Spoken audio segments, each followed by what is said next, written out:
years ago, from my research, I'm convinced it's much more serious than that. It's more than a loose-knit network. It is a conspiracy. In 1784, a copy of this document was sent to the illuminist Weishaupt and delegated to foment the French Revolution. Meaning the Illuminati was responsible for the French Revolution? Yes, absolutely. The courier was struck dead by lightning as he rode through Ratisbon on his way from Frankfurt to Paris. What about a little divine intervention there, huh? The police found the subversive documents on his body and turned them over to the proper government authorities. After careful study of the plot, the Bavarian government ordered the police to raid Weishaupt's newly organized lodges of the Grand Orient and the homes of some of the most influential associates, including the castle of Baron Basen-Sonderdorf. Additional evidence was thus obtained, convinced the authorities that documents were a genuine copy of a conspiracy by which the Synagogue of Satan had controlled the Illuminati at the top, planned to use wars and revolutions to bring about the establishment of one kind or another of a one-world government, the powers of which they intended to usurp as soon as it was established. In 1785, the Bavarian government outlawed the Illuminati and closed the lodges of the Grand Orient. In 1786, they published the details of the conspiracy. The new order of the world, our enterprise is now a success. He said these blind slaves say they are free and highly educated, even as they march behind, notice this word, signs. Have you ever taken time to analyze a sign or a billboard or a logo?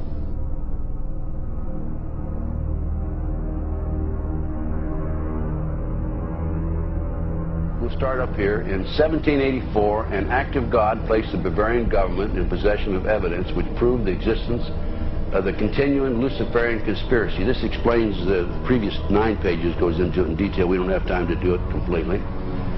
Conspiracy. Adam Weishaupt, a Jesuit-trained professor of canon law, defected from Christianity and embraced the Luciferian ideology while teaching at Ingolstadt University. In 1770, the money lenders who had recently organized the House of Rothschild retained him to revise and modernize the age-old protocols designed to give the Synagogue of Satan ultimate world domination so they can impose the Luciferian ideology upon what remains of the human race after the final social cataclysm by use of satanic despotism. Weishaupt completed his task on May the 1st, 1776. It's a communist holiday, isn't it? May 1, 1776. The plan required the destruction of all existing governments and religions. In 1776, Weishaupt organized the Illuminati to put the plot into execution. The word Illuminati is derived from Lucifer and means holders of the light.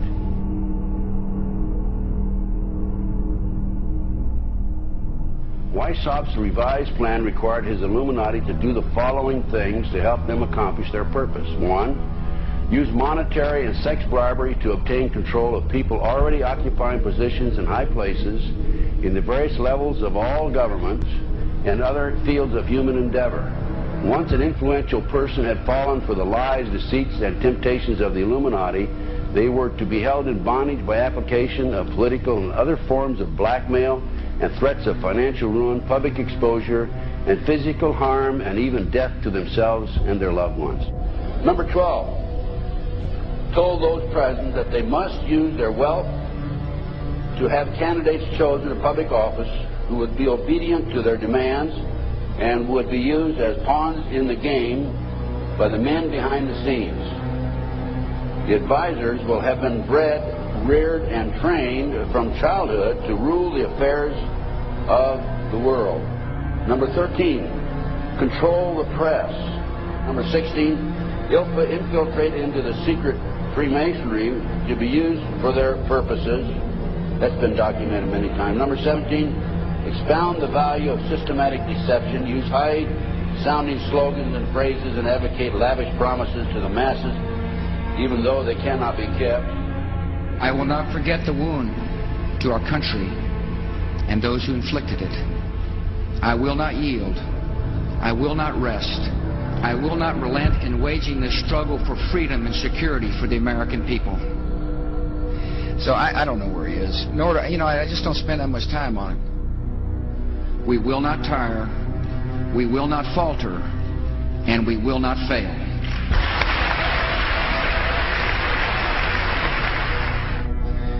Terror is bigger than one person. And I remember he was telling me how how you're going to see soldiers looking in caves for people in Afghanistan and Pakistan and all these places, and there's going to be this war on terror, of which there's no real enemy. Who knows if he's hiding in some cave or not? We hadn't heard from him in a long time. Operation Northwoods, the plan called for innocent people to be shot on American streets. This is the Pentagon. For boats carrying refugees fleeing Cuba to be sunk on the high seas. For a wave of violent terrorism to be launched in Washington, D.C., Miami, and elsewhere. People would be framed for bombings they did not commit. Planes would be hijacked using phony evidence, all of which would be blamed on Castro to justify an invasion of Cuba 40 years ago. An aircraft at Elgin Air Force Base would be painted and numbered as an exact duplicate for a civil registered aircraft belonging to a CIA proprietary organization in the Miami area. At a designate time, the duplicate would be substituted for the actual civil aircraft and would be loaded with selected passengers, all boarded under carefully prepared aliases. The actual registered aircraft would be converted into a drone, remote controlled plane, their word for it. Takeoff times of the drone aircraft and the actual aircraft would be scheduled to allow a rendezvous south of Florida. I mean, he's been tested unlike any other president. This 9/11.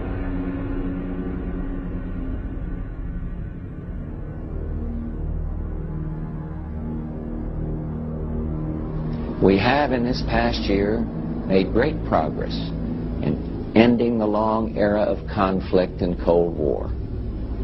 We have before us the opportunity to forge for ourselves and for future generations a new world order, a world where the rule of law, not the law of the jungle, governs the conduct of nations. When we are successful, and we will be.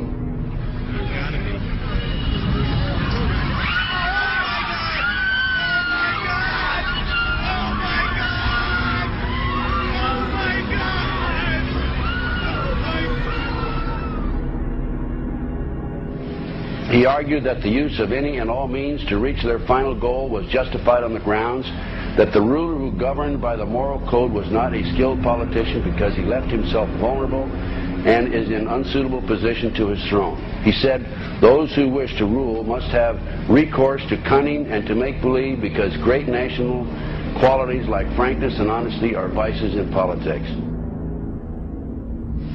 Fellow citizens, will meet violence with patient justice, assured of the rightness of our cause, and confident of the victories to come. In all that lies before us, may God grant us wisdom, and may He watch over the United States of America.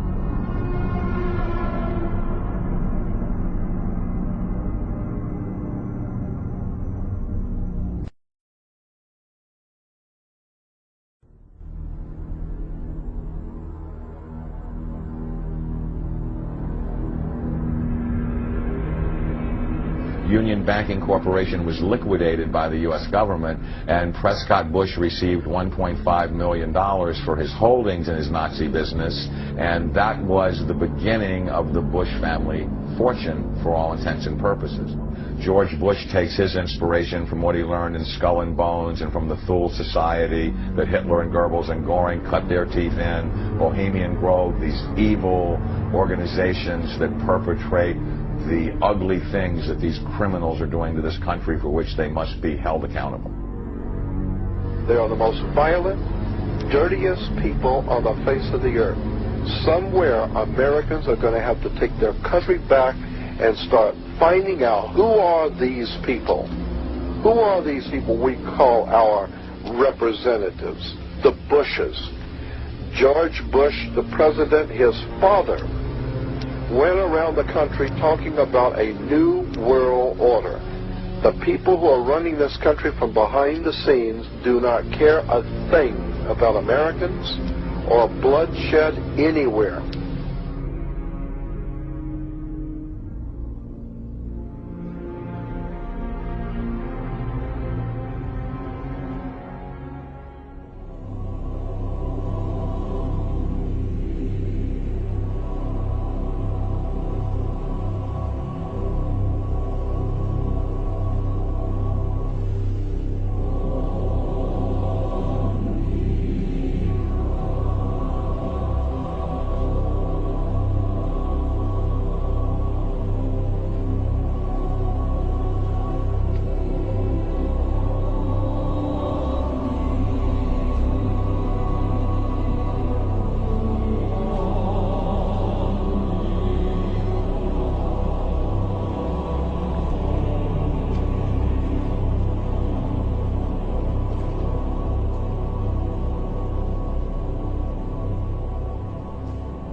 You were both in Skull and Bones, the secret society.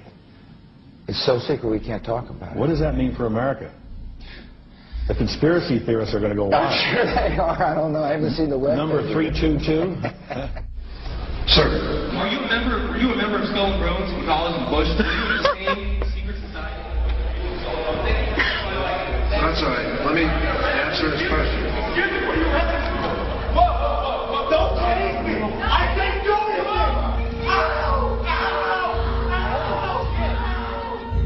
And what you're looking at here, staggeringly, is a group of people, some of the most famous people in America, in long gowns.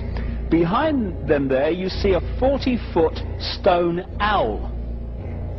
And there's the fire between them, next to the lake at Bohemian Grove. Now, one might wonder, understandably, why the people that run the banking, political, economic system and the media in America should be dressed in long robes doing a ceremony to a 40-foot stone owl. I think we should be told. No doubt you'll be hearing about all the differences between John Kerry and George W. Bush. But we've discovered they do have something in common. During their respective college days at Yale, they both belonged to a group called Skull and Bones. He's come pretty close. She was part of a team that successfully recorded part of the initiation ceremony that takes place in the tomb's courtyard. Okay, you have the doorway here. Yeah. Okay, then to the right you have a hedge, and then you have an evergreen tree. If you follow that line straight back, courtyard's in there. Ah, okay. So that's where they have the ceremonies in the outdoor part of it. Part of it was indoor, so we only got to see the outdoor part. Right. We only got to and to listen to the outdoor part. God only knows what went on indoors. And what did you hear? What was it you know? You managed to get this unique it was access disgusting. It was gross. I mean, they were pretending to murder people. What was the tone of it, though? Was it jokey or was it quite... No, it wasn't jokey at all. It was sick. It's about the only thing to describe it. It was sick.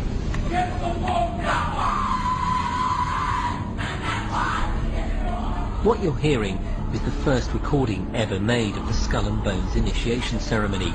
It has never been broadcast before.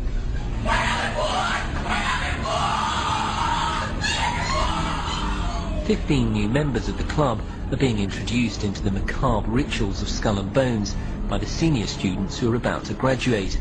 The club has what some might see as a strange fascination with death, skulls and bones. as the chants too, difficult to hear first of all, but including the devil equals death, and death equals death.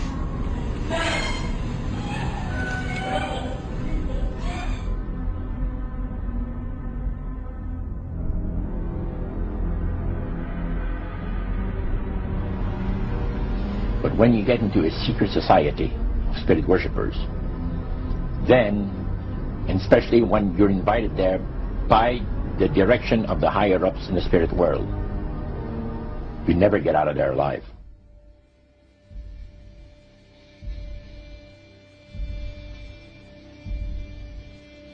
And he told us, he says, look, we worship spirits. We worship Lucifer and all his angels. They're just as beautiful as they did before they were cast out of heaven. He says there was a misunderstanding in the whole thing. He says among the inhabitants of the galaxies. And he says our master was misunderstood. And they always praise the great master, Satan, as a super intelligent being that he is, beautiful to behold. And if he ever appears to you, you won't be able to look upon him because he'll be too bright.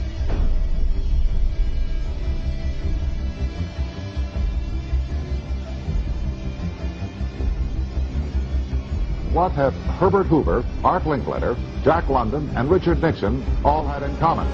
Well, they've all been members of the exclusive all-male Bohemian Club in California, where every year at this time, the elite from around the country get together for 2.5 weeks of fun and games. Among its members are businessmen like Leonard Firestone and Edgar Kaiser, and political figures like Gerald Ford, Henry Kissinger, William French Smith, and George Shultz. President Reagan, Vice President Bush, and Defense Secretary Weinberger are members of other camps.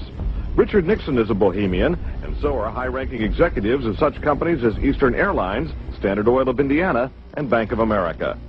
Privacy is one of the Grove's most cherished virtues. Members may not photograph, record, speak, or write about activities at the retreat. While many public officials are Grove members, the press is a distinctly unwelcome guest.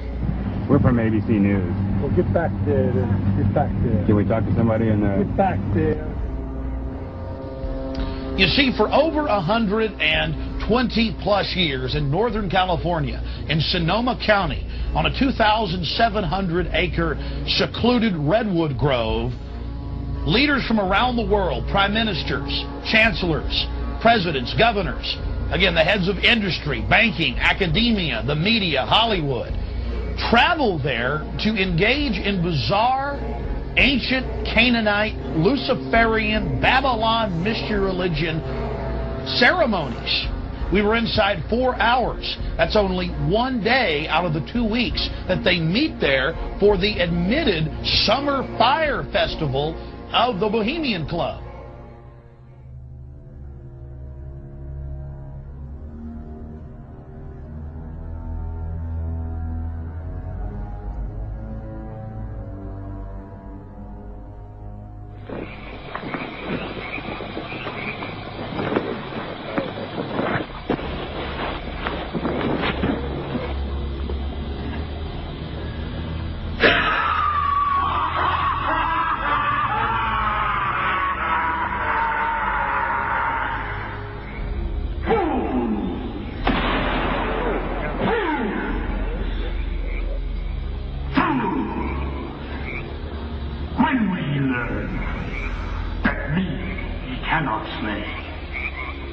Year after year, he burned me in this grove, lifting your puny shouts of triumph to the stars. But when again, he turned your faces to the marketplace, do ye not find me waiting at the home?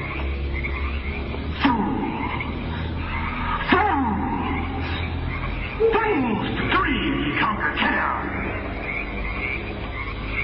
Thou mocking spirit, it is not all of you. We know thou waitest for us, year after year, within this happy grove. Our fellowship bans thee for a space. Thy malevolence which would pursue us here has lost its power under these friendly trees.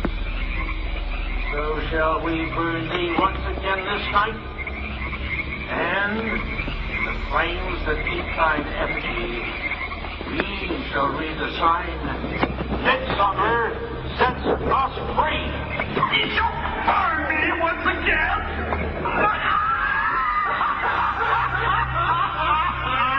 Now with these words, which hither ye have brought from regions where I reign, ye fools and priests, I spit upon your fire. Hail fellowship's eternal flame. Once again, midsummer sets us free.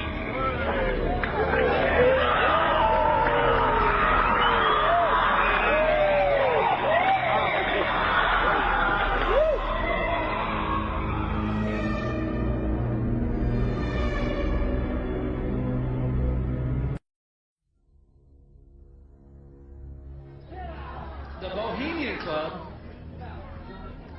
as you say, the Bohemian Club, that's where all those rich Republicans go up and stand naked against redwood trees, right?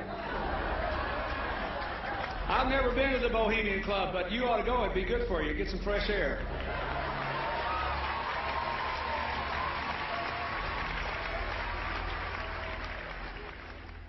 One last question.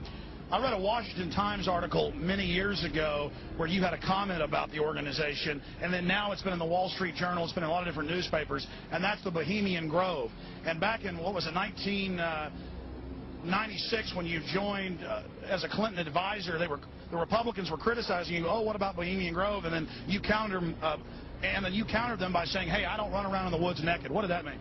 Here is the before-mentioned Washington Times article where he said, I didn't run around naked like they do. I don't know what quote you're referring to. I'm not aware of any quote like that. Listen, I am a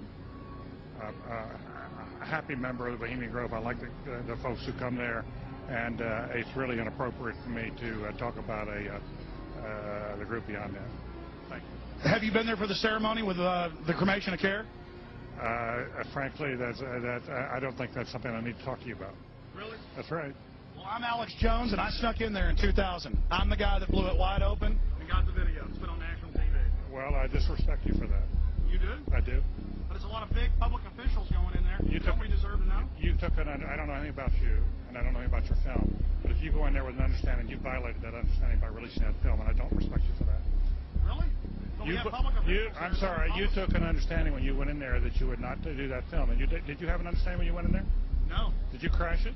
Yes. Yeah, and it has no trespassing signs there too, doesn't it? No, they put them up after. Oh, I'm sorry. I'm sorry, sir. I've been there before. I know what the circumstances are, and I'm sorry you violated the understandings. That was not a gentlemanly thing to do. But what about the ritual? Is the ritual gentlemanly?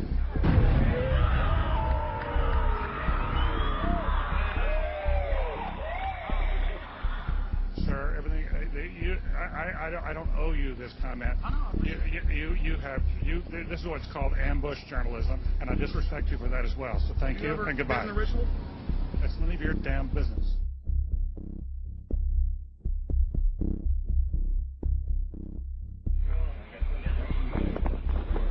Wow. Prince of all mortal wisdom, our Bohemia, we beseech thee, grant us thy counsel.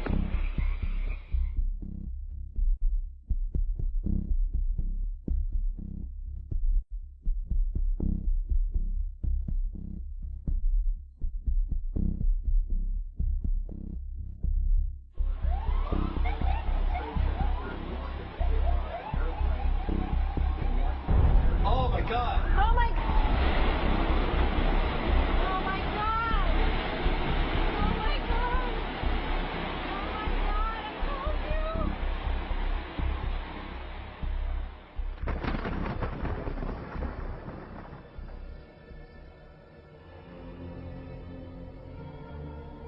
Today our nation saw evil, the very worst of human nature.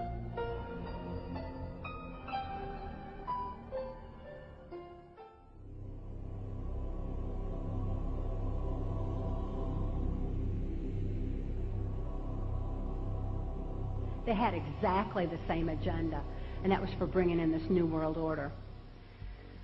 I heard George Bush talking at that time. He was talking to Bill Clinton, and I've since photographically recorded it and wrote it verbatim in our book.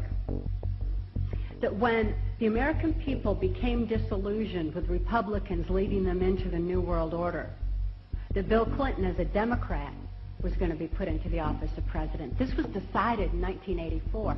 Actually, I'd heard about it even prior to that.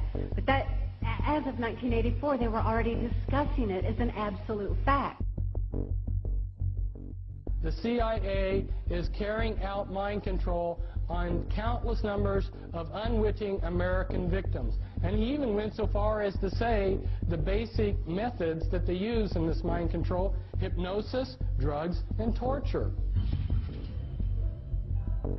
Three parts policy that they had adopted there. The second one was to find a way of being able to get total control of people's minds. And that would be done by taking hypnotism out of the realm of the occult and introduce it as a new science for the benefit of mankind.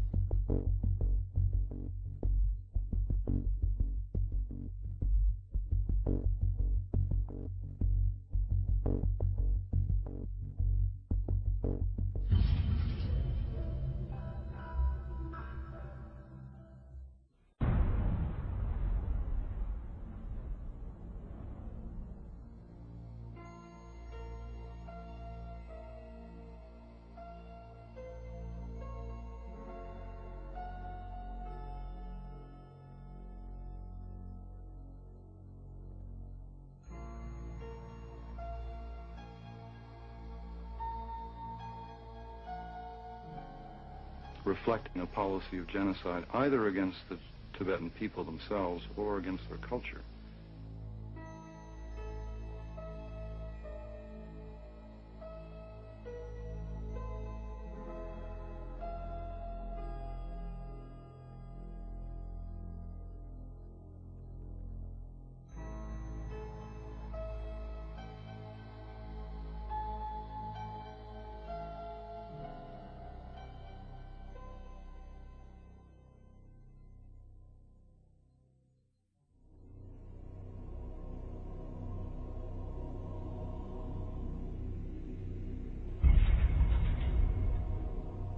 Once I realized I had met an honest, genuine, high-level Freemason who told me there were 13 levels of Freemason above the 33rd degree, and that these people were God. There was no God, they were God. So I asked them about their plans to kill people, and they said, yes, there are too many people on the planet. We need to get rid of several billion, and war doesn't seem to work, so we're going to use disease and starvation.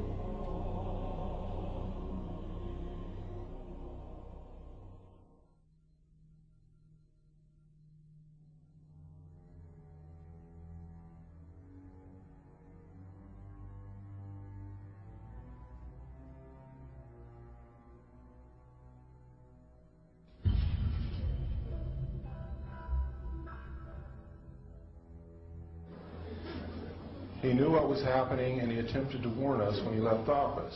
He told us quite bluntly and in no uncertain terms to beware of the military-industrial complex. And who is the military-industrial complex? It is the members of the Council on Foreign Relations, and since the inception of the Trilateral Commission as well. I'm not, the Council on Foreign Relations, I don't know if I'm an official member. I've spoken there before. It basically is just a forum where a bunch of people talk about foreign policy. Was made up of the Executive Committee of the Council on Foreign Relations. Now, it is extremely significant that you understand that the first 6 members from the government, along with President Eisenhower, were also members and longtime members of the Council on Foreign Relations, and believed in that organization. They believed in its goals, which was one world government.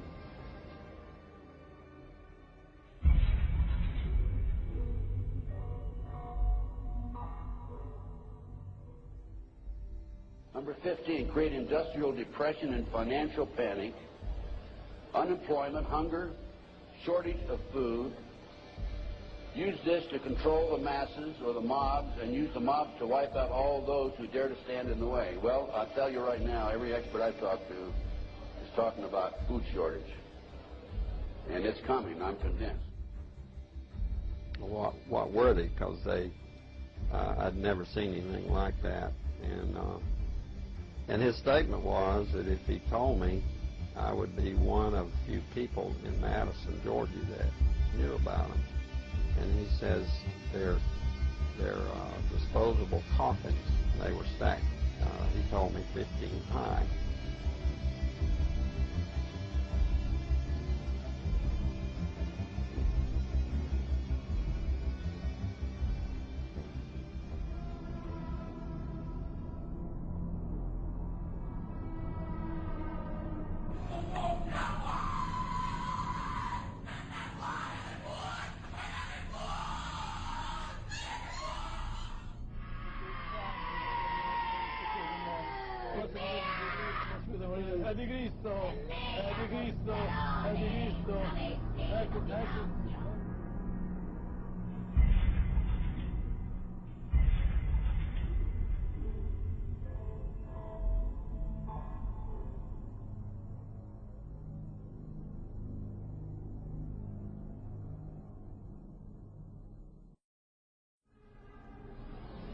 One of the driving forces behind this movement, the Illuminati, is the satanic cult movement in this country today. So I began my little journey forward. And one of the matters that I developed information about was an individual I learned about was Aleister Crowley. He likes to have his name pronounced Crowley to rhyme with holy. And the Satanists today, and for the number of years in the past, have basically used his philosophy and his writings as a guide. He had so many Masonic degrees that you could fill up 5 pages of a book with them. This guy was probably the most highly honored Mason in the world. He styled himself the wickedest man in the world. He believed himself to be the great beast. And he changed his name to Aleister Crowley, so it would add up in both English, Hebrew, and Greek Kabbalah as 666. In 1904, Crowley had a communication with an extraterrestrial being named Iwas.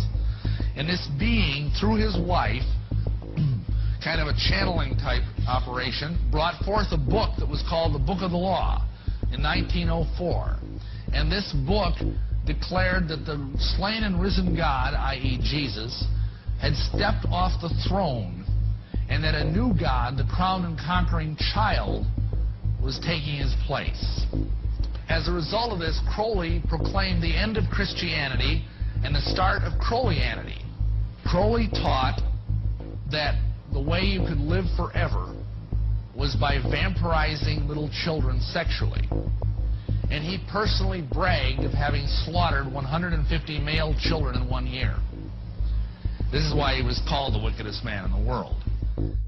And now listen to this sentence, folks, closely. For the highest spiritual working, one must accordingly choose that victim which contains the greatest and purest force. A male child of perfect innocence and high intelligence is the most satisfactory and suitable system. We're talking about human sacrifices.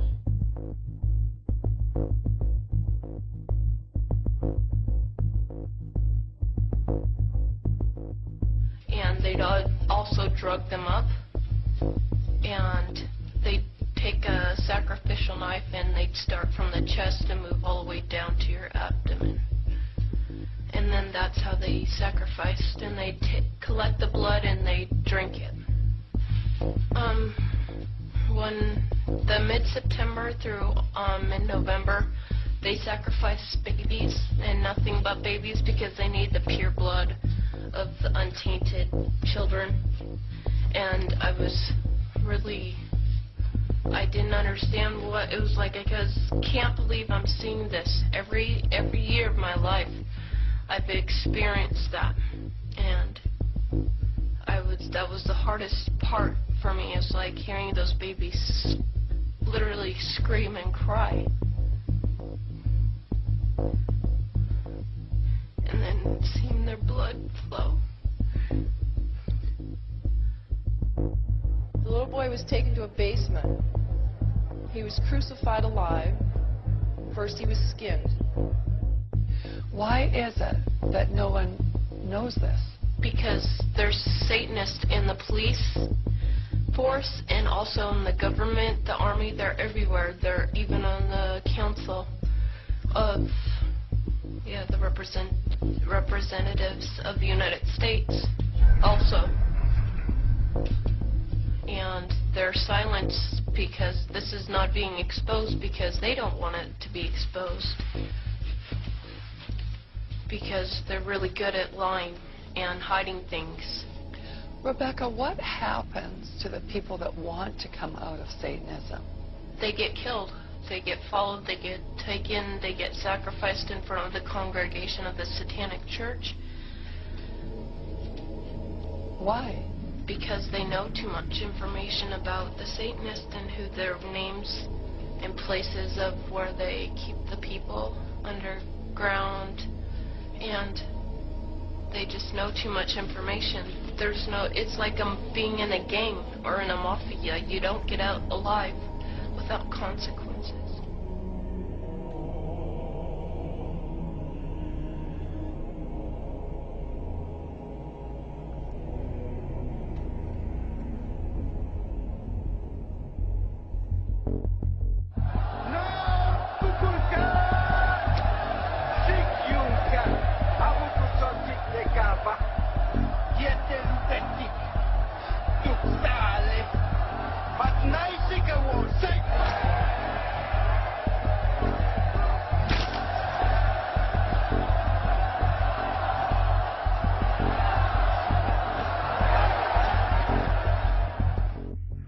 Control the world by bankrupting their own businesses. The Illuminati owns most, I would say 99 9/10 of the stores that you walk into and shop and the gas stations you go to. And they are going to destroy them on purpose. And the idea of taking over is to bankrupt the whole world where nothing is of any value and the currency does not exist anywhere, and then come back and solve all the problems.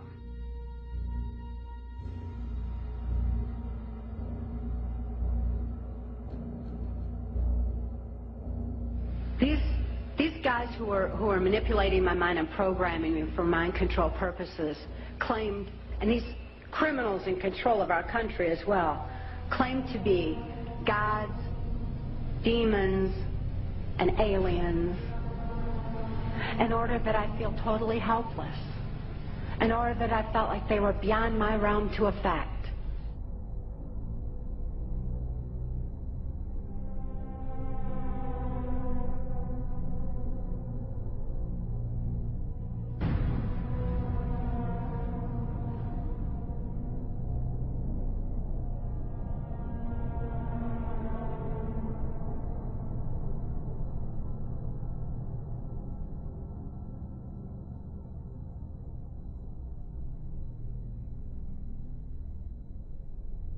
Why do they keep the aliens in a Faraday-shielded environment?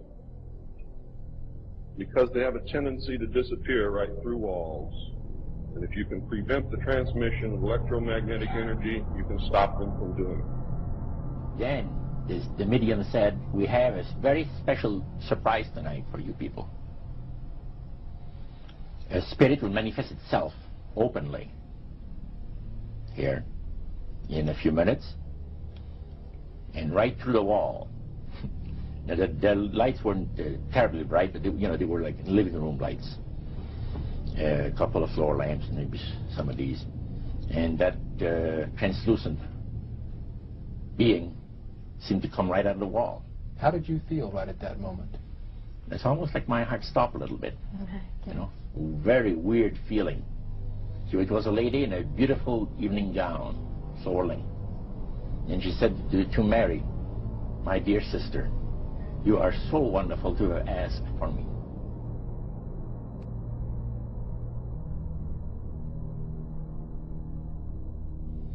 So he said the supposed spirits of the dead that you're talking with are demon spirits. They're fallen angels. They're beautiful beings. Just set it out, just like Oh, that. yeah. It didn't make you uneasy when he said they were... Well, you know, it shocked you a little bit, you know. Something that you first hear mentioned to you. He said, you guys have got a great future ahead of you. Because we've been told, the high priest of our society, secret society, has been told that the master has very special plans for you too. Now, what did he mean by the master? Satan. He said that she was made successful in her singing career by a dear friend of hers that was the same age as she and died when she was 18 years of age. And Loretta was trying to get into the singing world, you know, but she says, I had no success at all. Until one night I was sitting in bed reading a book. And she says, who walks right through the wall but my friend, the spirit of my friend? And she says, Loretta, I'm going to make you a very famous person in singing Western country music, and I will be with you all the time. She said, her voice went through me, the power.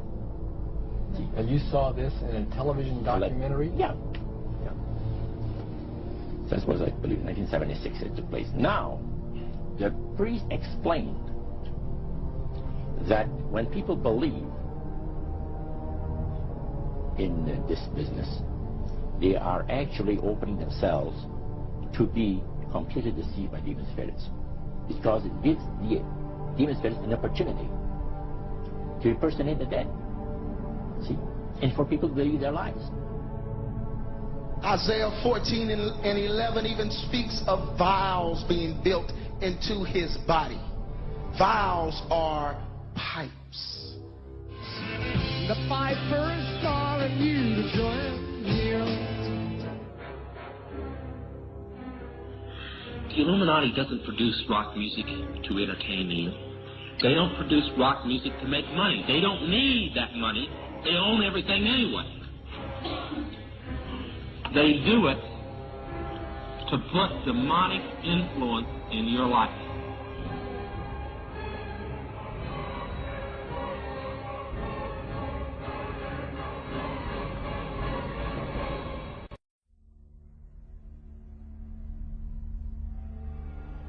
Prominent men, meeting in secret, who directed the course of civilization, are recorded in the writings of all people.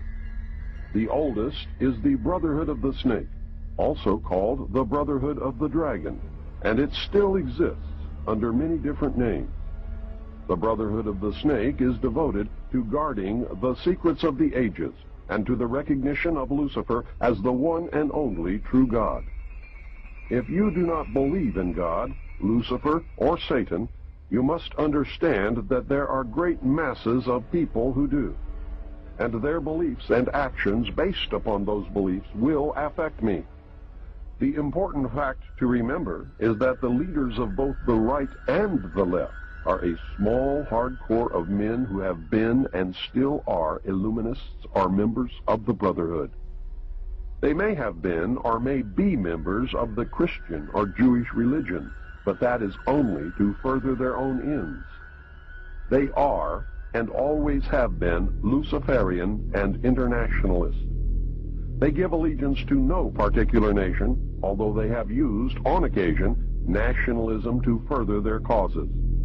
Their only concern is to gain greater economic and political power. The ultimate objective of the leaders of both groups is identical. They are determined to win for themselves undisputed control of the wealth, natural resources, and manpower of the entire planet. They intend to turn the world into their conception of a Luciferian totalitarian socialist state. In the process, they will eliminate all Christians, Jews, and atheists. You have just learned one, but only one, of the great mystery. But now it had to change. Lucifer says we have to make sure that people, humans, get to believe that Satan and his angels do not really exist.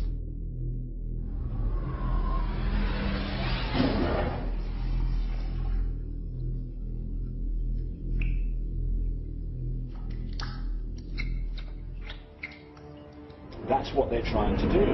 They're trying to disconnect us from multidimensional infinity so that we don't see the world from that perspective, and therefore see through the illusion and see through the nonsense and see through the lies. And then once they've disconnected people, they then program this lower level of our consciousness with a reality that suits them. And therefore, the only information that they have to get a fix on how they see life themselves and reality in general is through the eyes and the ears. And who controls that? The Illuminati control that. They're trying to disconnect us from multidimensional infinities, and then once they've disconnected people, they then program this lower level of our consciousness with a reality that suits them. If there's a reality out there pertaining to any alien influence, we need to sort out the government misinformation and disinformation and mind manipulation techniques that they're using. I know for a fact that the plan is to make all of us feel totally helpless, that what's happening is beyond our realm to affect because we've been taken over by aliens, that our independence day is dawning. So beware of that. Understand that those criminals have been keeping information and technology from us under their blanket of national security. They are 25 years ahead of us at least. They're way ahead. So when they say, it's aliens, and they show us some incredible technology, don't fall into the trap of feeling totally helpless, that this is beyond our realm to affect. Superstition begins where knowledge leaves off. And they have been keeping knowledge from us for a long time. People have all kinds of belief systems. And I'm sure each and every one of you has various and different belief systems as well. I'm not saying that there's no such thing as aliens. That would be foolish of me to even say anything like that at all. But what I am saying is that it was my experience that these were people claiming to be aliens. People in this world who are about to destroy the sovereignty of nations, take away our Bill of Rights. The UFO thing is integrally tied into this in some way. I'm not exactly sure how, but if extraterrestrials are real, then they're controlling everything, believe me. If they're not real, they're being used as a threat from without to scare people into coming into this one world global unity of humanity in order to face that external threat. In the process, we're going to lose. The ordinary man will lose. You need to understand, disinformation is deliberate deceit to hide other things. And so there's so much of that. And some of it is surprisingly well-sponsored disinformation. I'm going to sum up this talk and mention an overview of the alien agenda. The alien agenda is really decimate the planet, to take the remaining human subjects as slaves, and the aliens would use this planet for their own means. My question I'd like to ask is this. If the aliens have a 1,200 IQ, can speak all these languages, and are so powerful, what prevents them from just taking over? Well, it's a good question. We are an alien species to them, and our germs have a tendency to kill them. They're also a dying race, and they're in far worse condition than anybody with the worst case of terminal cancer. They are in need of us to some degree. And some of it is surprisingly well-sponsored disinformation. So I think my question is actually to Clifford Stone. You said that you had seen aliens on a craft that had crashed. I wondered if you could describe what they looked like. I could, but it would probably take a whole lot of time. The reason I state that, when I got out in 1989, we had cataloged 57 different species. You have individuals that look very much like you and myself that could walk among us and you wouldn't even notice the difference.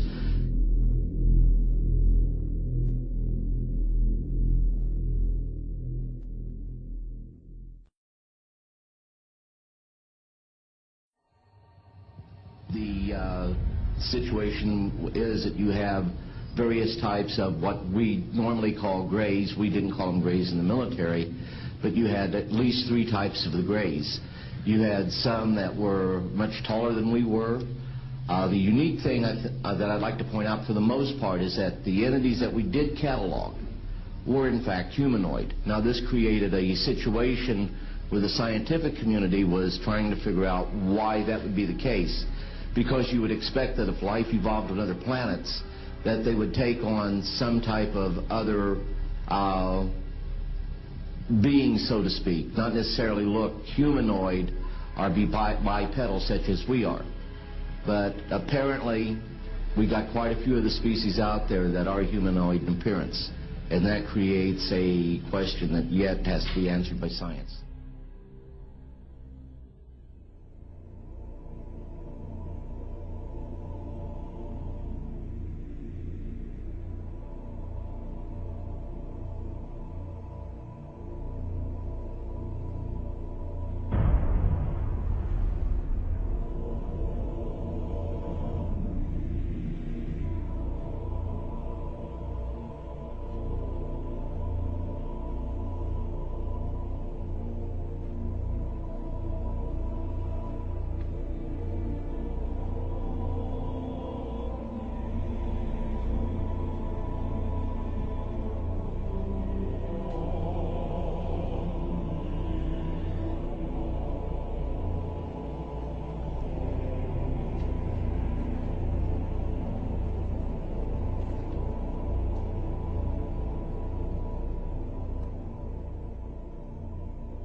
Does that explain some of the visual glances of these things?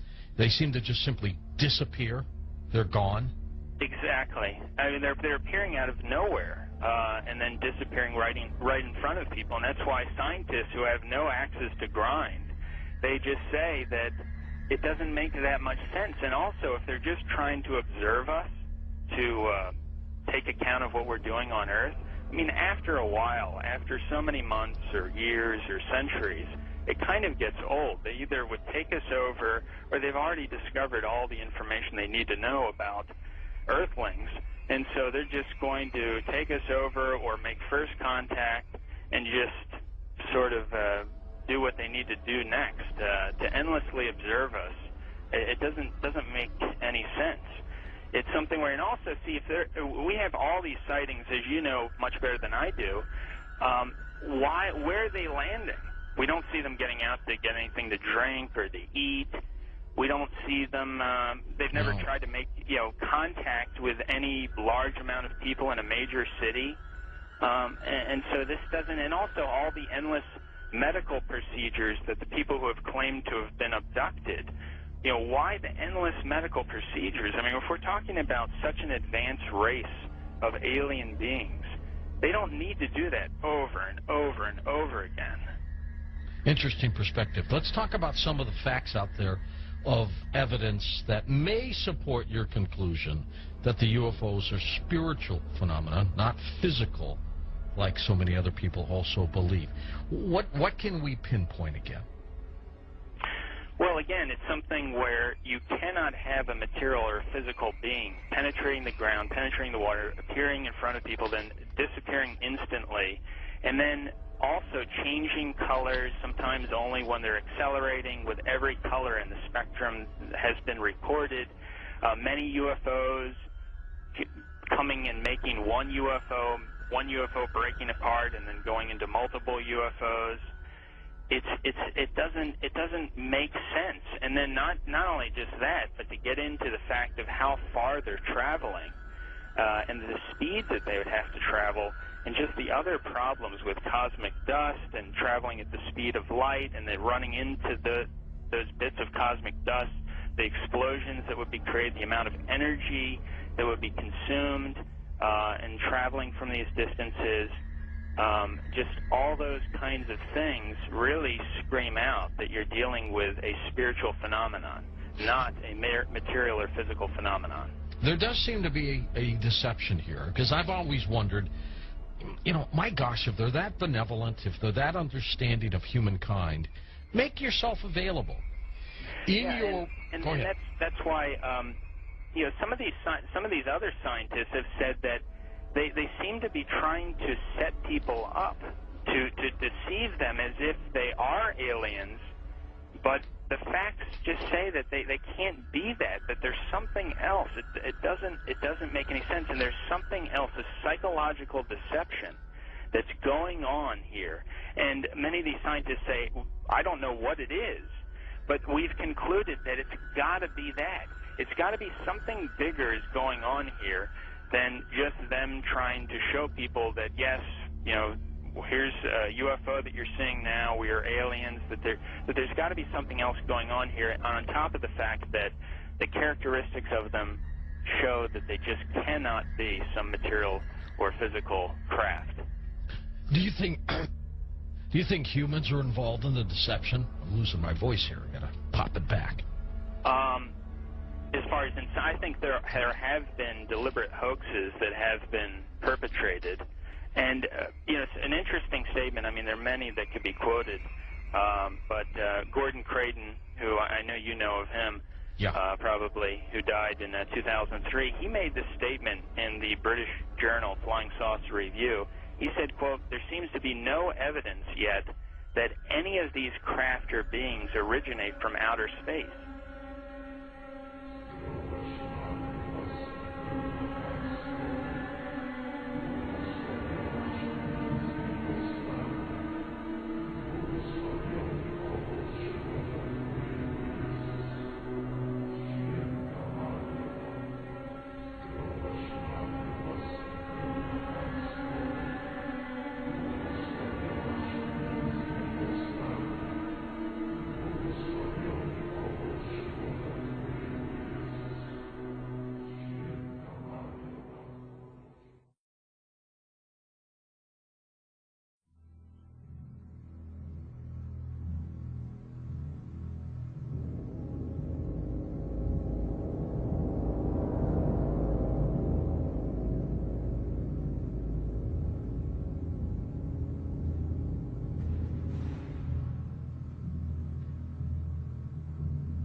They appear to have the ability to materialize and dematerialize without a trace. One of the great mysteries of the UFOs isn't seeing them, is trying to figure out where are they when you don't see them. Some people say, well, they're from another galaxy. Most physicists will debunk that for lots of reasons. They seem to pose that way, but for lots of, if they came, there are that many coming from another galaxy, you think you'd sense the traffic. We'll come to that with some more reasonable explanations, and you're going to discover the two top researchers in the last century, really, is Jacques Vallée, France, and J. Allen Hynek, the American. Now, J. Allen Hynek was head of astronomy at Cornell, and he set out to debunk this nonsense about UFOs, and he became one of the most ardent, competent, balanced researchers in the trade. J. Allen Hynek, he died a few years ago. Both of these respected researchers came to the conclusion that they're not intergalactic for lots of physics. There are a lot of physics rebuttals to that conjecture. They both argued that these things are demonic. Their term. They've written many, many books. You can check them out. These are not religious people. They're not people with any kind of personal agenda. But they came to the conclusion that these things, on the one hand, and by the way, we take for granted that we strip away the nonsense and the hoaxes, set that aside. There's tens of thousands of files you have to wallow through. When you cut through all that, there's still a core group, a substantial core group of real events that need explanation. And so on the one hand, they exhibit physical properties on the one hand. On the other hand, they also violate all physical laws. And so the conclusion that both J. Allen Hynek and Jacques Vallée and others have come to is that they're hyperdimensional, that somehow they come from another dimension periodically.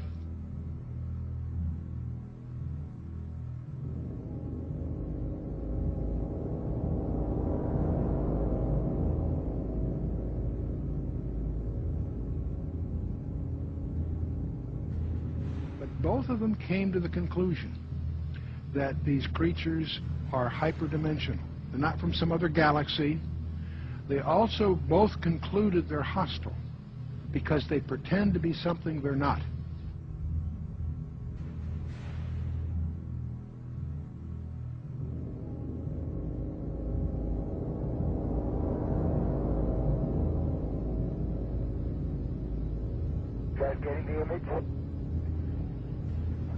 Franklin, we see a long line, a couple of star-like things, and a lot of things swimming in the foreground. Can you describe what you're seeing? Well, the long line is a tether, and there's a little bit of debris that kind of flies with us, and it's illuminated by the sun at such low angles. So there's a lot of stray light, and it's getting washed out quickly, but Quad is trying to do a quick, good job here adjusting the cameras. It wasn't until a few years ago that I really started to get into researching all this information, looking at, going through thousands of pages of information about UFOs that just confirmed, what I had already believed about this phenomenon. That I believe the evidence clearly points that they are, in fact, demons. And, there are others, Brother Michael, who are now beginning to believe that as well. So you're not out there all by yourself anymore. So these demons would make them then spiritual phenomenon. I would take it, right? Yeah, I think when you look at it, there's certain characteristics that everyone will agree has been seen and demonstrated also by these UFOs, such as they penetrate the ground, they penetrate water, they disappear in front of people, they appear right in front of people.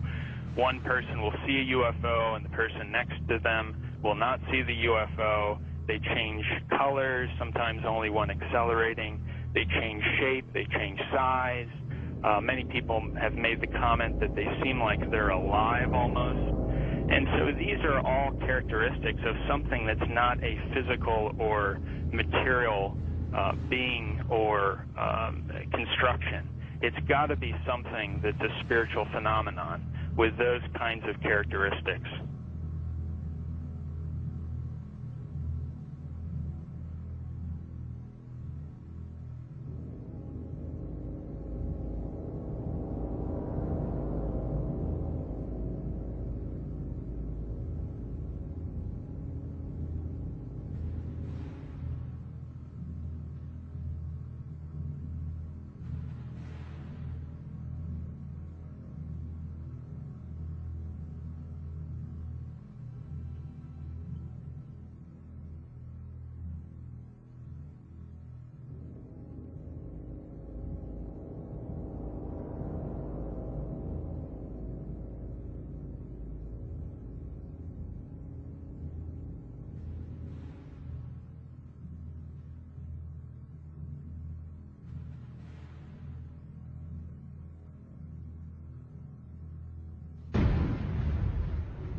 somewhere between 1 and 3%, various polls agree, somewhere between 1 and 3% of Americans claim that they have had an abduction experience. That's over 5 million people, or in that neighborhood. Not a few thousand deranged people, not a few, disaffected. This is, we'll talk a little more about this. This is a very, very disturbing phenomenon in the counseling profession. Now, part of the problem of the UFOs is they have some paradoxical behavior. On the one hand, they're seen by multiple competent witnesses. They are plotted on radar, sometimes multiple radars simultaneously. They leave tangible traces on the ground, sometimes radiation, evidence of burning, and other things. So they are apparently real in the sense of being physical, on the one hand. There are photographs. Sometimes they show up on photographs, sometimes they don't. But here's the problem. While they seem to be tangible on the one hand, they exhibit behavior that can't possibly be physical. They can go in excess of 6,000 miles per hour without sonic booms. What on earth does that mean? I'd like to know how they do that trick. They've been plotted making right-angle turns at over 16,000 miles an hour. That defies the laws of physics. That's now perhaps the most disturbing thing of all. They appear to have the ability to materialize and dematerialize without a trace. In his book, Secrets of the UFOs, ufologist Don Elkins made the following observation. I have found that some people can achieve the contact phenomenon simply by being hypnotized, and the same general message permeates over 90% of the millions of words received by thousands of people around the world. No one knows what hypnosis is. No one knows what goes on in the mind. It's an altered state of consciousness like yogis and witch doctors have been practicing. It loosens the normal connection between your spirit and your brain, and of course if the hypnotist can control you, make all kinds of suggestions, make you think things are happening that are not happening, make you think you have powers that you don't, experiences that you haven't, even implant memories. Other beings, if there are other minds out there, they could also do the same thing.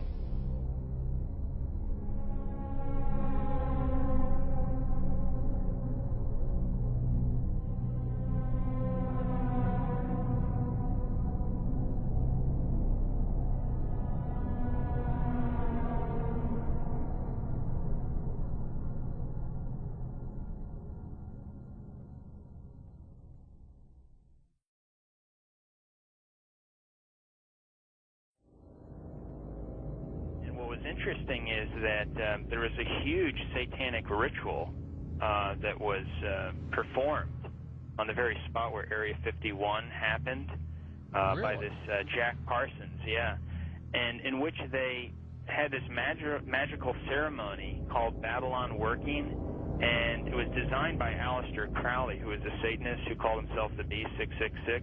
Yes. And the purpose of this series of magical ceremonies, which was performed on the spot of Area 51, where it's now located, was to unseal an interdimensional gateway, they said. And so this, they hoped, would allow other entities known as the, quote, old ones, access to our space-time continuum. And this witness said that he saw Jack Parsons rip a hole in space-time there, and he said that something evil flew in. And one other interesting point is that Aleister Crowley, who was a Satanist, who called himself the B666, as I just mentioned, he claimed to have contact with some kind of alien named Lamb. And this Lamb, he drew a picture of this alien that he was in contact, receiving messages from this being.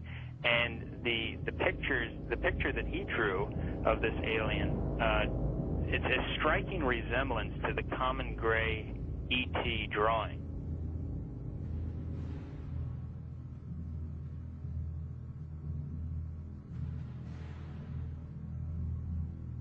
And obviously they have the secret base there where advanced aircraft is being tested. And so it's not one or the other, it's actually both.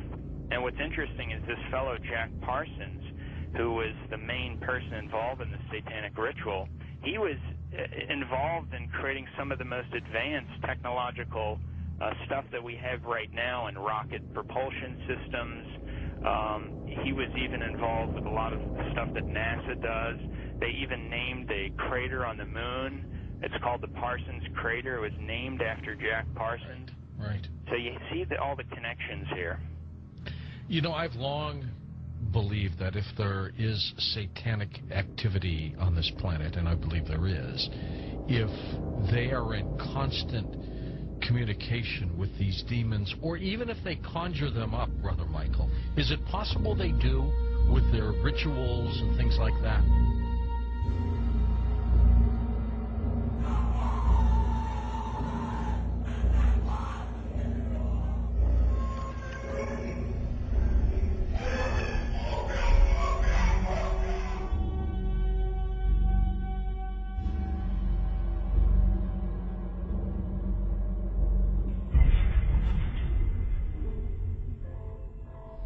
The chief advisor to Queen Elizabeth I, Sir John Dee, he was a Kabbalistic black magician.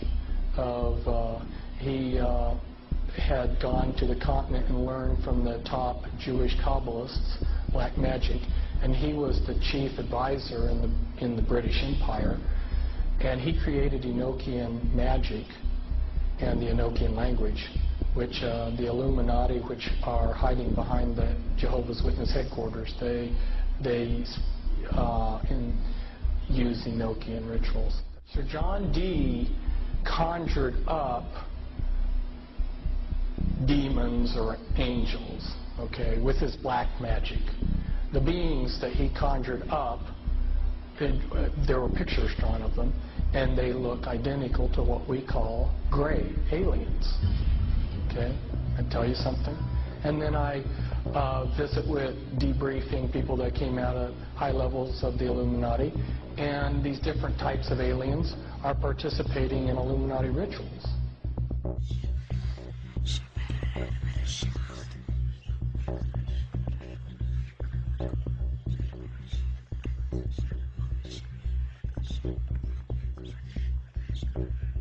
Man, I don't know where to start.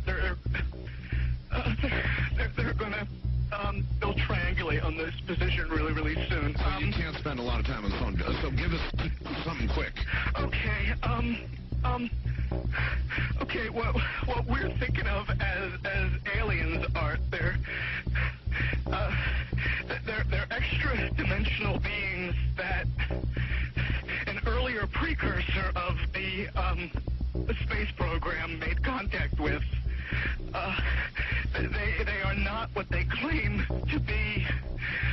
They have infiltrated a lot of aspects of the military establishment, particularly the Area 51. The disasters that are coming,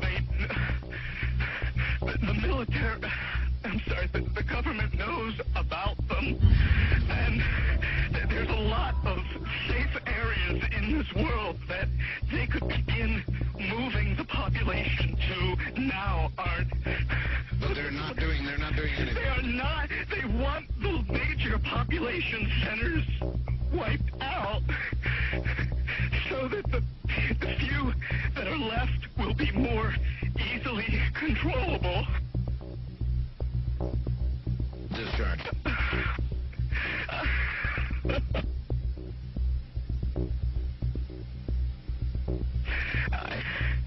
I started getting...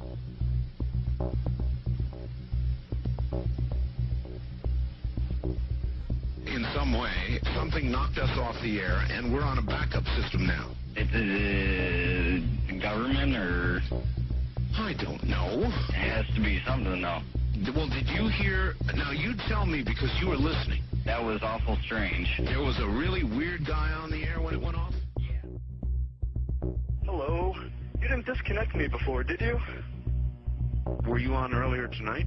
No, not, Towards the end of the last hour, you said east of the Rockies, you're on the air, and your voice was immediately replaced by the operator saying your party has not connected. Oh, well, see, as you can now tell, I don't screen calls. So what happened, obviously, was that I answered the phone just at the very instant that you had been ringing, as long as they were going to let you ring. Yeah. And so that occurs, obviously. Sometimes I go to a line and it's dead and nobody's there, and that's what's happened. You know, we just were on the cusp there. Anyway, I'm glad you made it back through. Yeah, you got all my paranoia buttons running. I always get very nervous when I call you. I'm Brian. I hung up on you last week. I see. And I just figured, damn the torpedoes. I'll just do this and let the chips fall where they will. All right. Everybody, I am the Area 51 caller.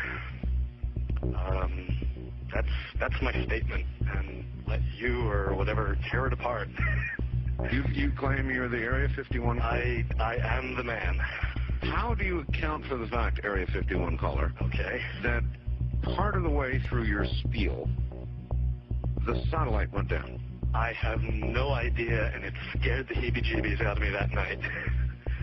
I've called a number of times on your specialty line nights doing different, kind of wacky characters, and I didn't know what you wanted me to do. I knew it was very difficult for me to prove to you, but I just thank you for your patience in dealing with me up to this time. All right.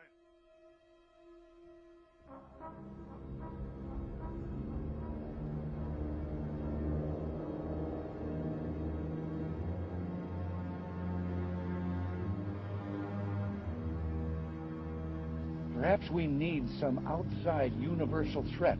I occasionally think how quickly our differences worldwide would vanish if we were facing an alien threat from outside this world.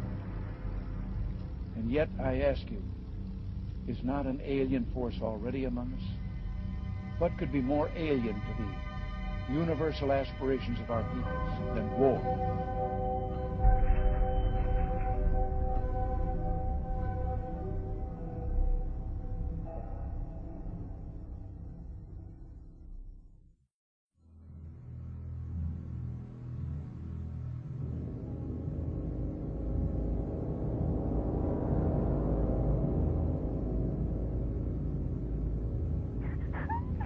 I pray that her mind may be opened to her.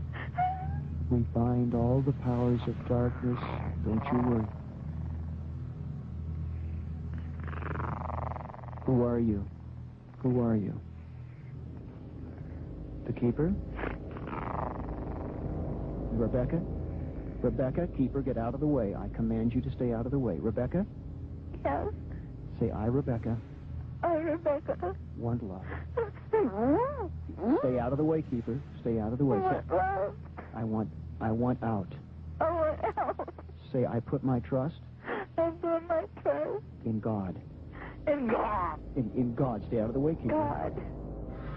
Mamma mia, no, no, maligno, maligno, è Cristo più forte. Cazzo via. Di la verità. Di la verità. Di la verità.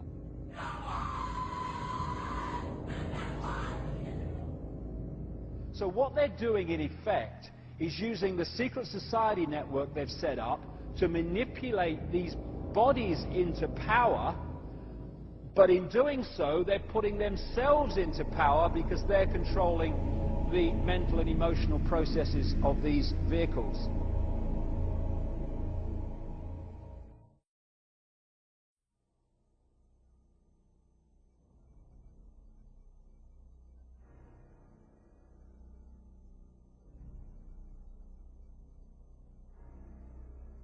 There are many different kinds of entities that do not have a human form, that operate just outside of human sight, and history has recorded them as demons and all this stuff.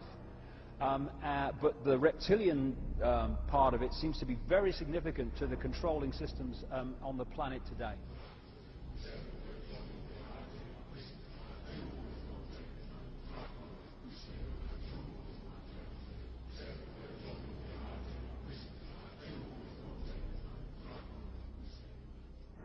Today, there's a lot of genetic experiments and Nephilim being created that are hybrids, and this is a very important part of what the Illuminati is doing.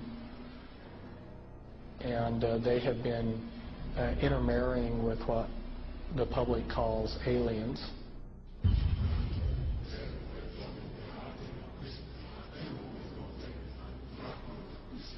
So that these people aren't human as we would know human. They've been pretty thoroughly demonized. Bottom line is I have concluded that there are no good aliens.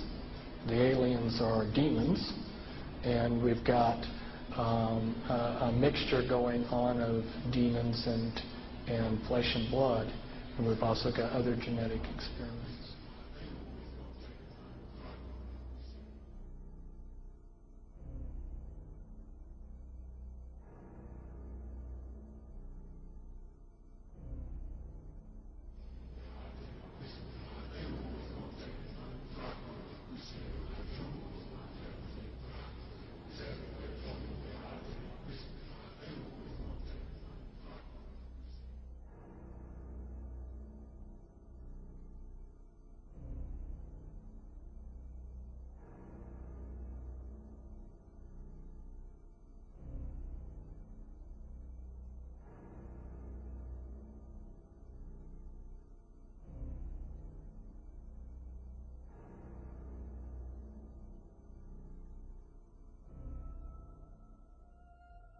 They have a vibrational sympathy with that which interbred with them.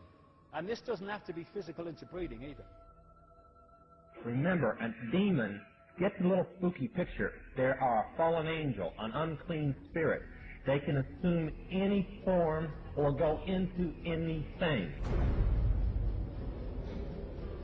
I have concluded that there are no good aliens. The aliens are demons.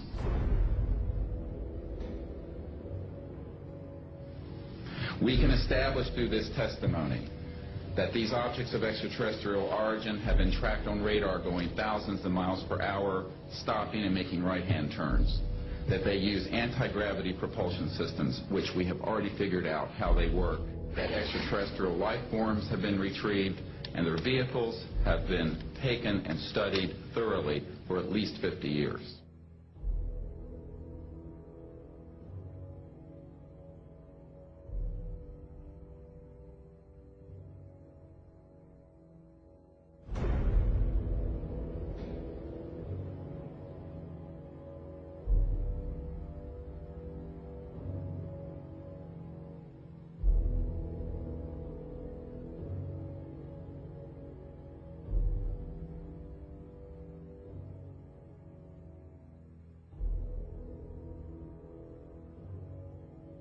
It's human nature to want to believe in some race of benevolent space brothers that will come and save us from ourselves. But it's not logical, and you can't make it work any way you look at it. This grand plan is going to take people are going to eat this stuff. Because it says spirits, demon spirits, will declare themselves to be inhabitants of far distant planets in the galaxies that are coming to warn the inhabitants of planet Earth of the impending destruction of the planet unless something seriously proper is done to avoid it.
some might call it a power lunch, but it sounded more like a reunion of brothers.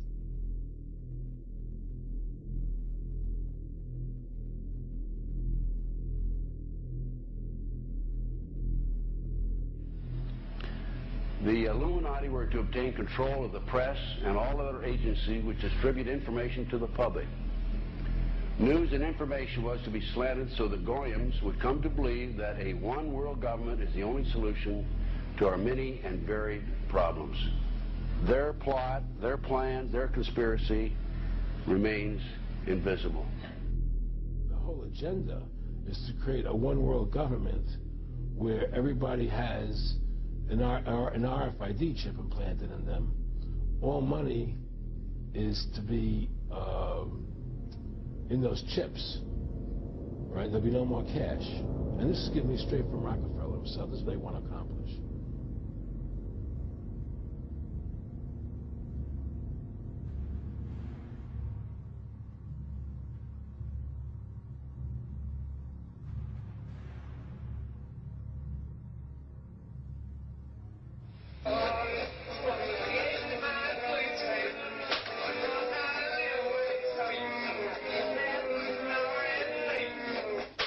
And then he says at the end of this is he will give you 666.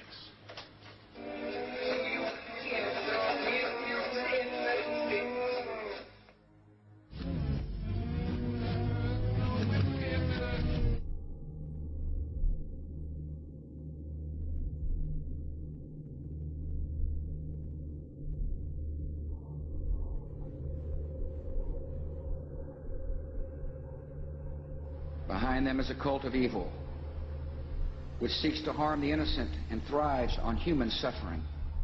Evil has found a willing servant.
So you make a list of hypotheses. This is obviously not a natural phenomenon, and the extraterrestrial explanation seemed to be the best one. Why shouldn't we know that there's got to be life throughout the universe?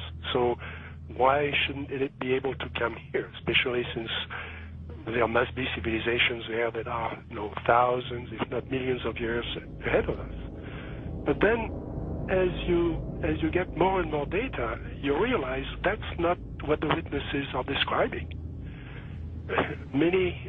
What the witnesses are describing is something that, in many cases, comes out of nowhere, disappears into nowhere. There are cases of objects becoming transparent on the spot, physical objects, material objects. And I have no question that people have said, well, Vallée doesn't believe this is physical. Well, of course it is physical. It's material at some times, but it can also change shape. It can also merge with other objects, and it can also disappear on the spot. Well, if it does that, then it could be from anywhere, anytime.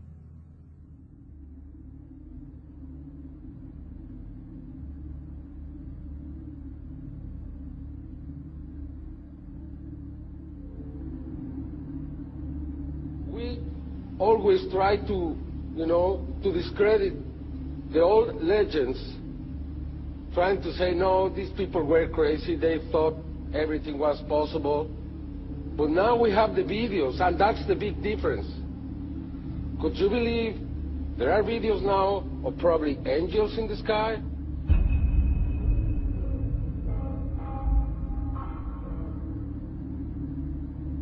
And then I started looking at some of the things that didn't fit.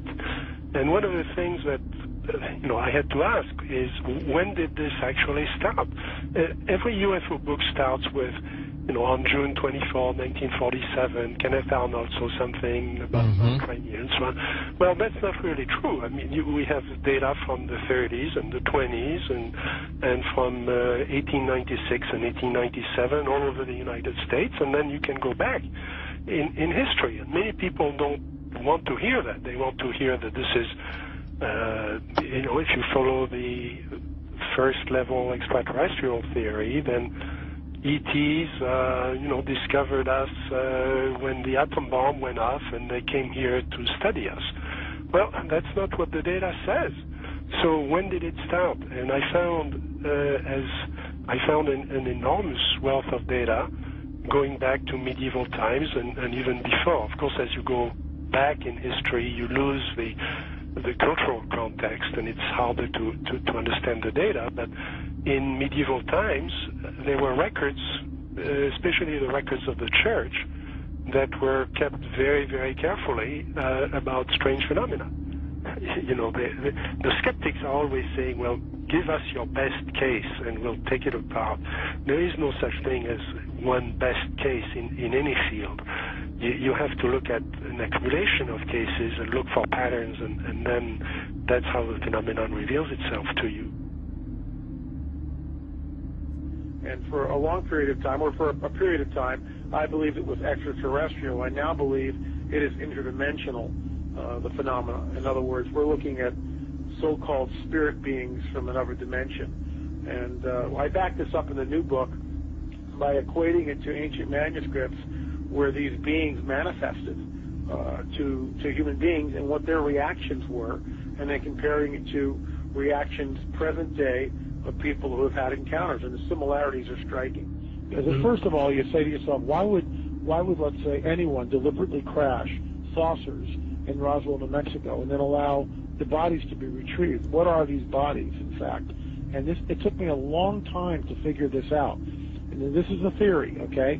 There's a difference between the grays, the little guys, right, that we see that have now been enculturated with the big black slanted eyes that are about 4 feet tall. All right, those, let's just call them the grays because pretty much everyone knows them as grays.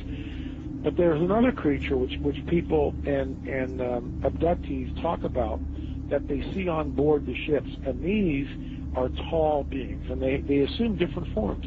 Sometimes they can appear as reptilian, other times they can appear as insectoid, other times they can appear as Nordic. In other words, in my opinion, they're shapeshifters. Now, why would I say that? What backs it up? There's a scripture, once again, from our spiritual handbook, which says that basically fallen angels can appear as angels of light if they so choose. Okay? They can appear as angels of light if they so choose. That's a shapeshifter. But it shapeshifts. It can appear as whatever it wants to appear. Insectoid, reptilian, who knows what the thing really looks like. In my opinion, it's probably a reptilian. Apparently there was some sort of a confrontation. There was some sort of a war between these beings. Sides were drawn up, and we're kind of like, we're almost like cannon fodder in a way. This unseen war, which is happening in another dimension all around us that we don't see.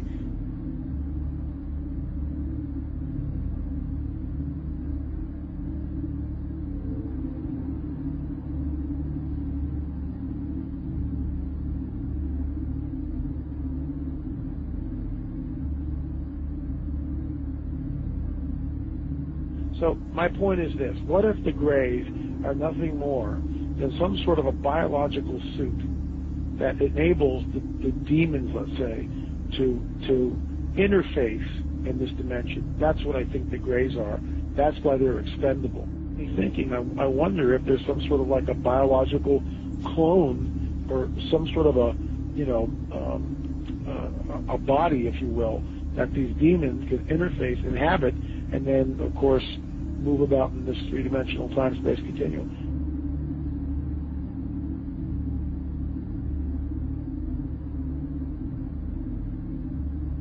When you go go back and you read the Book of Enoch, which, by the way, is found in the Dead Sea Scrolls, it amplifies the mischief that these fallen angels got into in and around the time of Genesis 6, which is why it was a global flood, because the Nephilim were on the earth, and these guys were all over the earth. And some of these skeletons that have been unearthed, specifically in Turkey, were over 30 feet tall. As we pushed west in Ohio and different places, they found mounds, and they would do primitive archaeological digs.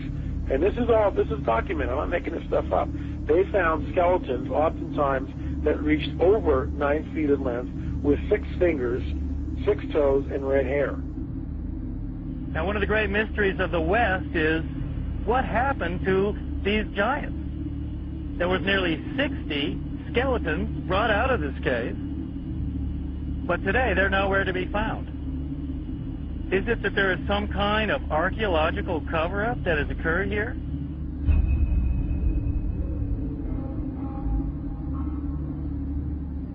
The main point is that that term is used of angels, fallen angels.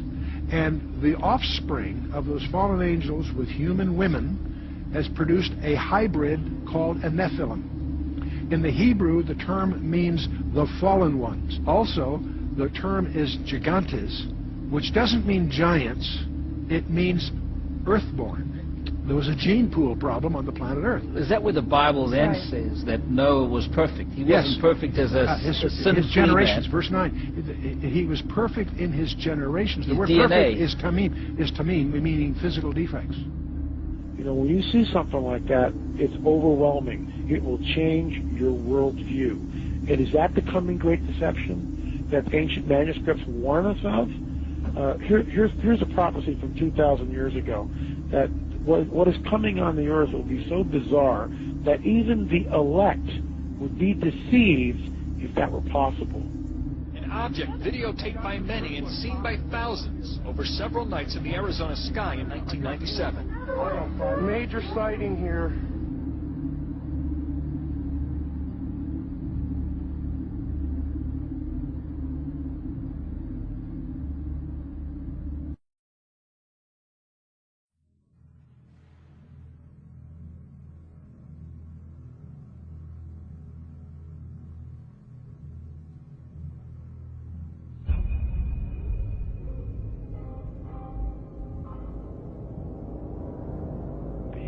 So you make a list of hypotheses. This is obviously not a natural phenomenon, and the extraterrestrial explanation seemed to be the best one. Why shouldn't we know that there's got to be life throughout the universe? So why shouldn't it be able to come here, especially since there must be civilizations there that are thousands, if not millions of years ahead of us? But then, as you get more and more data, you realize that's not what the witnesses are describing. What the witnesses are describing is something that, in many cases, comes out of nowhere, disappears into nowhere.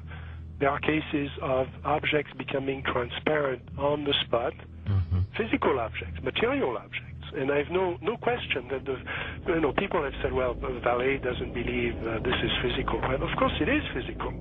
It's material at some times, but it can also change shape. It can also merge with other objects, and it can also disappear on the spot. Well, if it does that, then it could be from anywhere, anytime.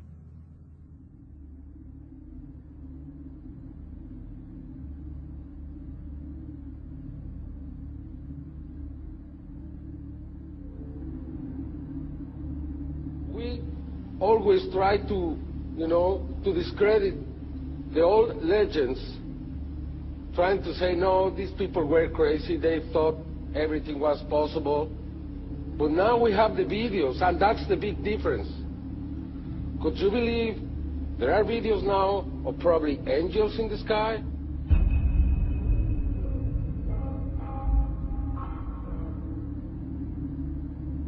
And then I started looking at some of the things that didn't fit.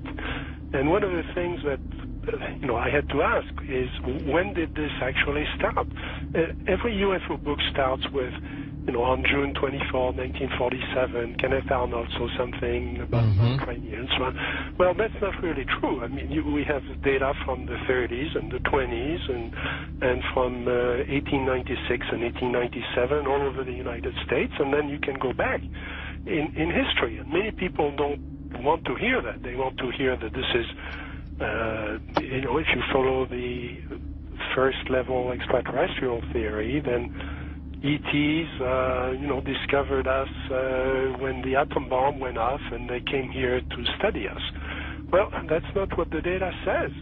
So when did it start? And I found an enormous wealth of data going back to medieval times and even before. Of course, as you go back in history, you lose the cultural context, and it's harder to understand the data. But in medieval times, there were records, especially the records of the church, that were kept very, very carefully about strange phenomena. The skeptics are always saying, well, give us your best case and we'll take it apart. There is no such thing as one best case in any field. You have to look at an accumulation of cases and look for patterns, and then that's how the phenomenon reveals itself to you. And for a long period of time, or for a period of time, I believed it was extraterrestrial. I now believe it is interdimensional, the phenomena. In other words, we're looking at so-called spirit beings from another dimension. And I back this up in the new book by equating it to ancient manuscripts where these beings manifested to human beings and what their reactions were, and then comparing it to reactions present day of people who have had encounters, and the similarities are striking.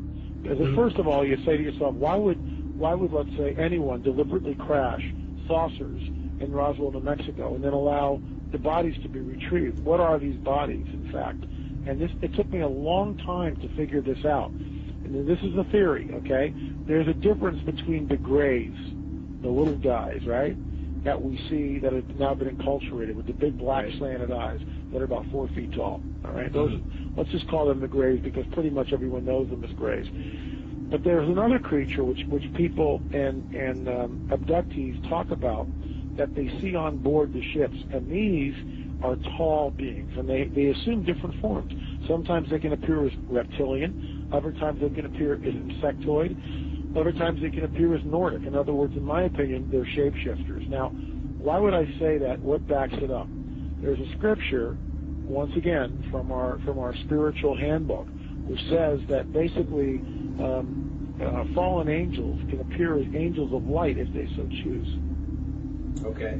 They can appear as angels of light if they so choose. That's a shapeshifter, but it shapeshifts. It can appear as whatever it wants to appear.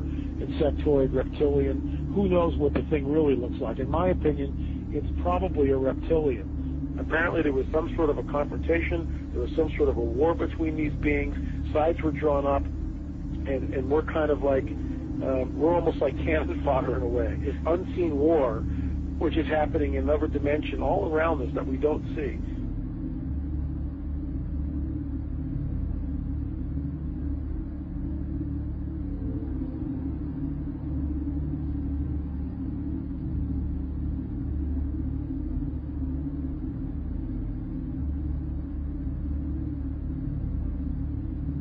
So my point is this: what if the grays are nothing more than some sort of a biological suit that enables the demons, let's say, to interface in this dimension? That's what I think the grays are.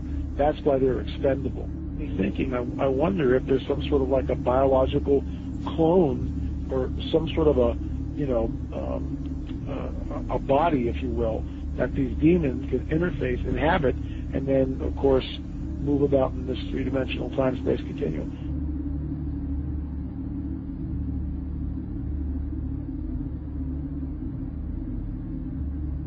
When you go back and you read the Book of Enoch, which, by the way, is found in the Dead Sea Scrolls, it amplifies the mischief that these fallen angels got into in and around the time of Genesis 6, which is why it was a global flood, because the Nephilim were on the earth, and these guys were all over the earth, and some of some of these skeletons that have been unearthed specifically in Turkey were over 30 feet tall. As we pushed west in Ohio and different places, they found mounds, and they would do primitive archaeological digs.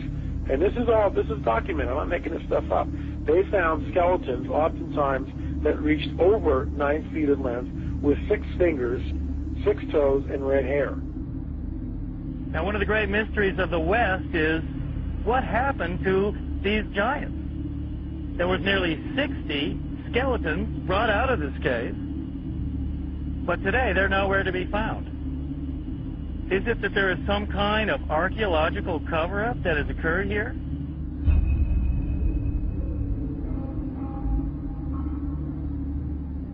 The main point is that that term is used of angels, fallen angels.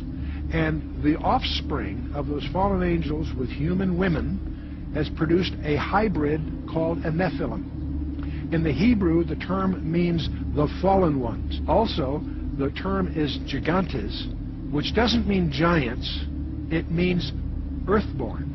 There was a gene pool problem on the planet Earth. Is that where the Bible then says that Noah was perfect? He wasn't perfect as his generations. Verse 9. He was perfect in his generations. The word perfect is tamim, meaning physical defects. You know, when you see something like that, it's overwhelming. It will change your worldview. And is that the coming great deception that ancient manuscripts warn us of? Here's a prophecy from 2,000 years ago, that what is coming on the earth will be so bizarre that even the elect would be deceived if that were possible. An object videotaped by many and seen by thousands over several nights in the Arizona sky in 1997. Major sighting here.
Because people have asked me in the past, quite rightly, I understand it, why would someone give their life to this conspiracy, this global takeover, in 1500 or 1650 or 1820, when they knew they were never going to be around to actually see it happen, which is what they're trying to do now, playing the cards they're playing now? The answer to that is they were just vehicles. These entities are the common force passing through history.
other words, demons can inhabit a person, then you also must know that demons can and do inhabit inanimate objects.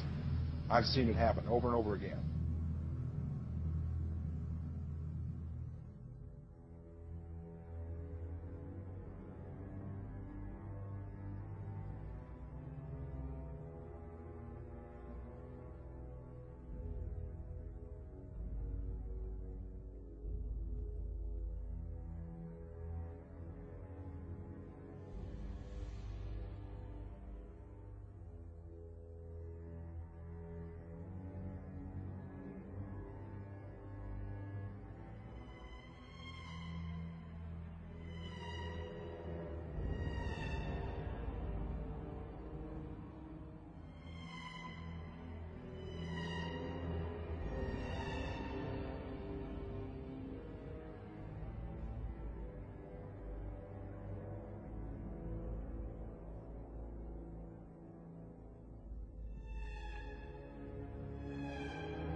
点22分14秒时，一个直径1米多的光球从空中落到了洛阳镇欧凯电器有限公司厂门里侧。落到地面后，这个光球就不停地抖动，约45秒钟后，抖动加剧并开始变形，长出圆形的四肢后，迅速向厂区移动。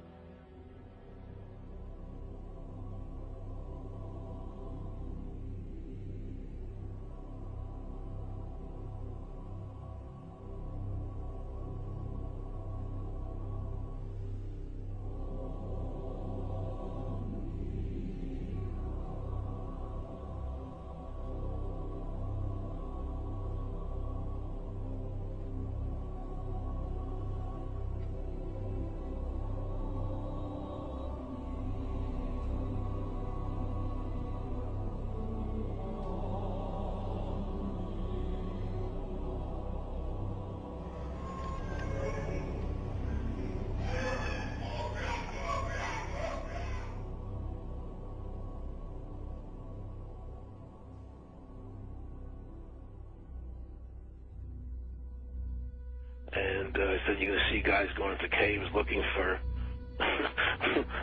people that they're never going to find.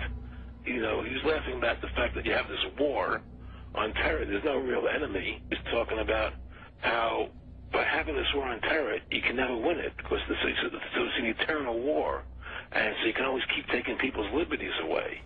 And I said, how are you going to convince people that this war is real? He said, but the media can convince everybody it's real. I mean, you know, it's just that you keep talking about things, you keep saying it over and over and over again, and eventually people believe it. Our war on terror begins with Al-Qaeda, but it does not end there. Multiple intelligence estimates have warned that Al-Qaeda is actively planning attacks on the United States homeland from its safe haven in Pakistan.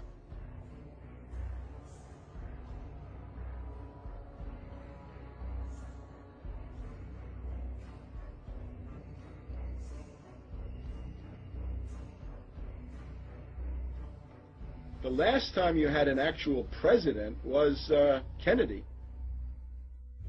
Ladies and gentlemen, the very word secrecy is repugnant in a free and open society. And we are, as a people, inherently and historically opposed to secret societies, to secret oaths, and to secret proceedings. Even today, there is little value in ensuring the survival of our nation if our traditions do not survive with it.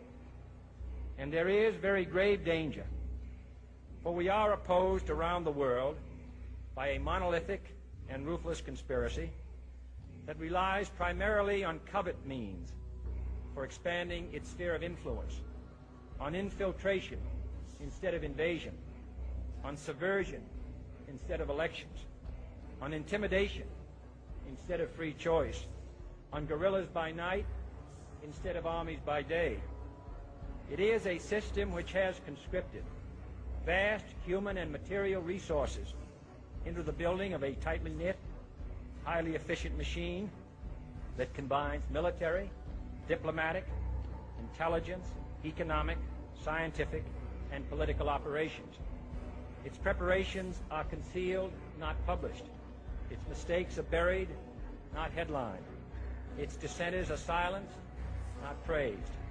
No expenditure is questioned, no rumor is printed, no secret is revealed. But I am asking your help in the tremendous task of informing and alerting the American people. Confident that with your help, man will be what he was born to be, free and independent.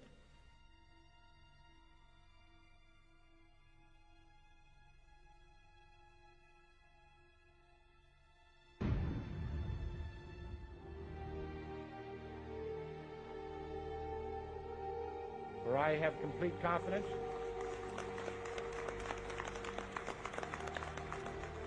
in the response and dedication of our citizens whenever they are fully informed. When we are successful, and we will be. And we will be.